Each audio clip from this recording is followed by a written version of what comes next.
পলি system salwar cutting করার জন্য এখানে 4 পলট কাপড় আমি নিয়েছি। নেওয়ার পরে এখানে কোমরের দিকে একটা মার্ক করে নিয়ে এখানে বেলের মাপটি বাদ দিয়ে আমি এখানে লংটা বের করে নিয়ে নিলাম। এরপর এখানে মার্কটি করে নিয়ে নিতে হবে। মার্কটি করা হলে এখানে হাইয়ের মাপটি নিয়ে নিতে হবে। হাইয়ের মাপটি নেওয়ার পরে এখানে কলির জন্য এখানে এক্সট্রাভাবে আরও 2 ইঞ্চি করে মার্ক করে নিতে হবে। তো এই মার্কটা কমপ্লিট হলে এখানে নিচের মুহুরিটা আপনার মেজারমেন্ট মতো নিয়ে নিতে হবে। নেওয়ার পরে এগুলো হচ্ছে মার্ক করে নিতে হবে।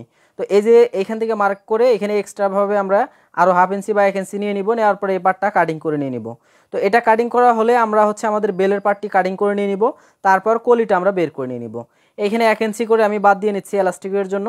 এরপর এখানে আমার যতটুকু লাগবে সেই পরিমাণ হচ্ছে কোমর নিয়ে লং যেতটুকু হচ্ছে আমার বাকি ছিল সেটা নিয়ে এখানে হচ্ছে এইভাবে কাটিং করে নিয়ে নিব।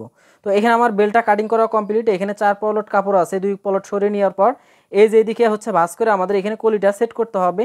তো এখানে দেখুন যে কাপড়টা আছে এই পার্টটা আমরা এদিকে ধরবো। ধরার পর এখন এখানে হচ্ছে আমাদের যতটুকু এখানে লাগবে ঠিক এখানেই সেমভাবে নিয়ে আমরা এইভাবে হচ্ছে শেপ করে নিয়ে নিব। তো দেখুন এই যে এখানে হচ্ছে আমরা হাইয়ের যে শেপটা আছে হাই শেপটা এখানে যত ইঞ্চি বাড়লো তত ইঞ্চি হচ্ছে আমরা রেখে দিব। রাখার পর এখানে দেখুন যে শেপটা সুন্দর করার জন্য এখানে আরেকটা শেপ করে দিয়ে দিব।